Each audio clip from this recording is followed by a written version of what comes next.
The Real Issue Podcast. I am your host, Martel Llewellyn. Guys, if you are a Miami Heat fan, continue to like, share, comment, subscribe.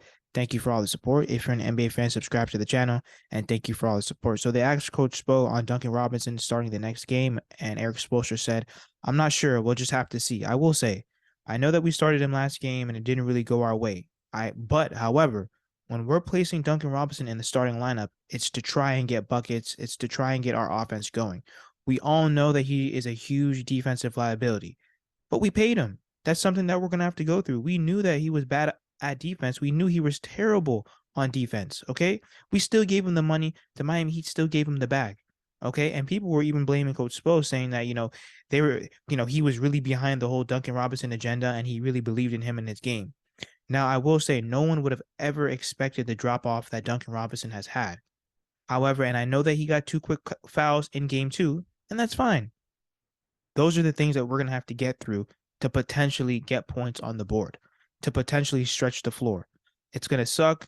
Duncan Robinson is going to make stupid plays, stupid fouls, but we have to try and get him going. That's why he's on this team. That's why we paid him. And I know that, there's a bunch of other players that are on the bench that could play over him, and we'll get to that a little bit later. But right now, if we're going to start Duncan Robinson, we have to get him going.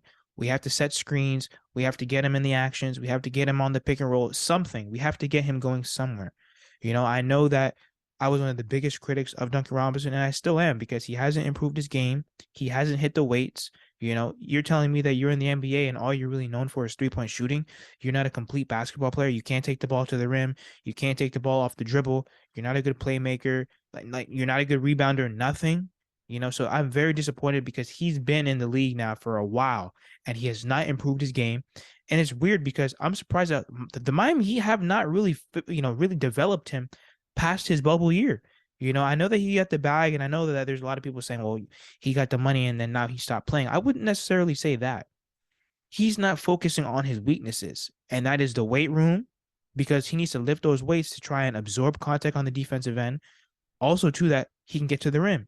How is he going to be able to get to the rim against these bigger forwards in the league or these bigger guards in the league, and you're a skinny Duncan Robinson? It's just not going to happen. But if we're going to start Duncan Robinson, we have to look for him. We have to try and get him shots. It's like Bam Adebayo. For him to be aggressive, you have to get him going early. And I think that's what we have to do with Duncan Robinson.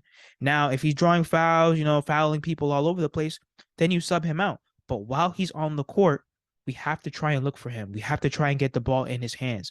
We have to make sure that he gets shots up. That's what's important to me, because I understand that he's a terrible on defense, but he's sitting here making $18 million on the bench. We have to try and give some type of a spark. Tyler Hero's not coming to save us. You know what I mean? So at the end of the day, we have to try and get Duncan Robinson going. Let me know what you guys think in the comments. Like, share, comment, subscribe as we continue to push to 2,000 subscribers.